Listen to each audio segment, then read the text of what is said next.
नमस्कार, जय श्रीराम.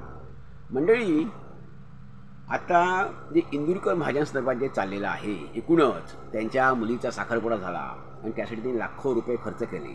त्यात त्यांचं घर जे आहे आत्ता, तर एका राजवाड्यासारखं सुंदर त्यांचं घर आहे. कुणाचंही घर कसंही असावं, त्यांच्या मुलीचा साखरपुडा हा समजा झाला असे लाखो रुपये खर्च करून, तो त्यांचा खर्च वैयक्तिक प्रश्न राहतो. परंतु असं असताना वैयक्तिक प्रश्न ह्यांचा का राहत नाही? इंदुरकर असं खरं तर व्यक्तिगत पातळीवर की ज्याला सार्वजनिक आयुष्य नाही आहे आणि तो लोकांना उपदेश करत नाही आहे, त्याच्या बाबतीत ते बरोबर आहे की प्रत्येकाला आपलं खाजगी आयुष्य, व्यक्तिगत आयुष्य आहे, त्यात कोणी ढवढळ करू नये, हे बरोबर आहे. परंतु इंदुरकर महाराज म्हणजे असे काही कीर्तनकार, प्रवचनकार, इंदुरकर महाराजांसारखे प्रवचनकार आणि स्वतः इंदुरकर महाराज देखील त्यांच्या प्रवचनातून लोकांना उपदेश करतात, बोधामृत पाजतात, लग्न अशी व्हावीत, विवाह अशी व्हावेत, आणखीन काही ते विनोद करतात. विनोद म्हणजे खालच्या पातळीवरचे विनोद. खरं तर इंदुरकर महाराजांचं कीर्तन लोकांना का आवडतं हा एक वेगळा भाग आहे. की विनोदही त्यांचे कसे असतात, ते काय वरच्या पातळीवरचे विनोद असतात का असंही नाही आहे, त्याला स्तर त्यांचं चांगलं आहे असंही नाही आहे. तरी देखील त्यांचं कीर्तन आवडत आहे. मग त्यांच्यावर जबाबदारी फार मोठी होती की बोले त्याचा तैसा चाले त्याची वंदावी पाऊले, बोले तैसा चाले त्याची वंदावी पाऊले, उक्ती तशी कृती, ही इंदुरकर महाराज दाखवून द्यायला हवं होतं. यात नक्की इंदुरकर महाराज हे कमी पडलेले आहे.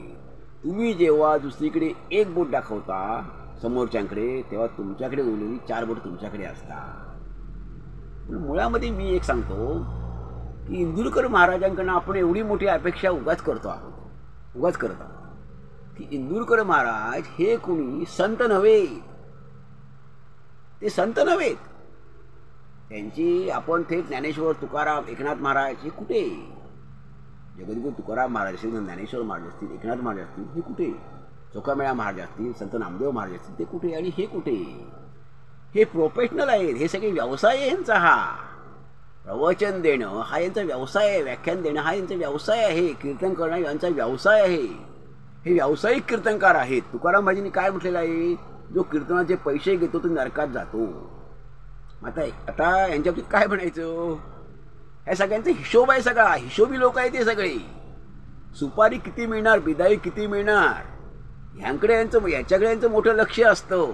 त्यातून त्यांनी काय म्हटलंय की 250 मुलांनी दत्तक घेतलेलं आहे, ते त्यांचं वसतिगृह आहे. तर ते मोठे काय फार मोठं काम आहे असं ते केलं असेल, ते चांगलीच गोष्ट आहे. परंतु बिदागी ते जे घेत आहे, ते जे उत्पन्न त्यांचं आहे, त्यामुळे ते कार्य असं काही मोठं आहे असं वाटत नाही. असं अनेक जण करतायत. खरं तर इंदुरकर महाराज एवढी त्यांना प्रसिद्धी नाही आहे.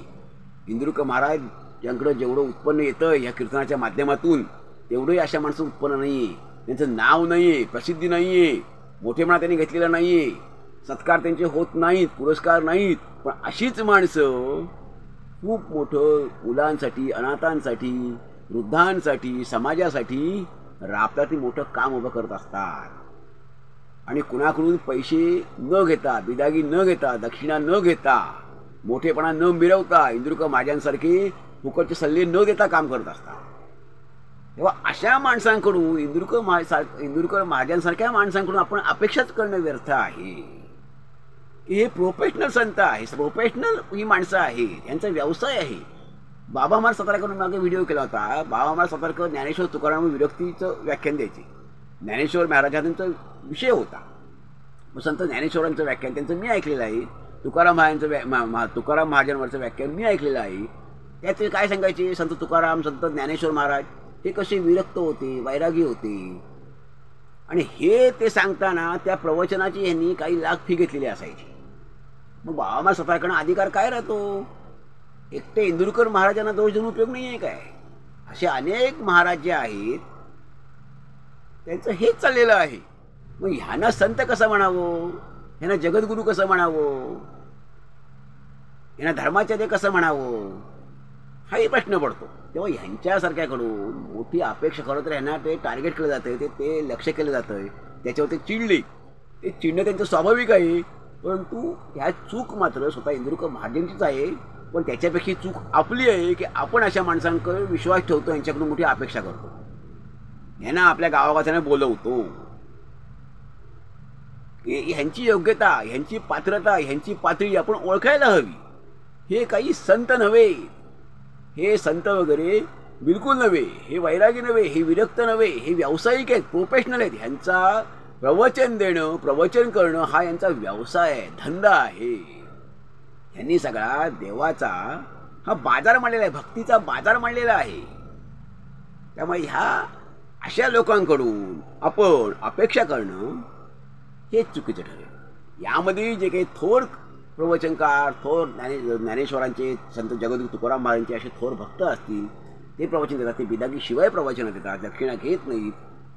त्यांचा काही विषय नव्हे, त्या सगळ्यांविषयी आपल्याला आदर, संत सज्जन यांच्याविषयी आपल्या सर्वांना आदरच आहे.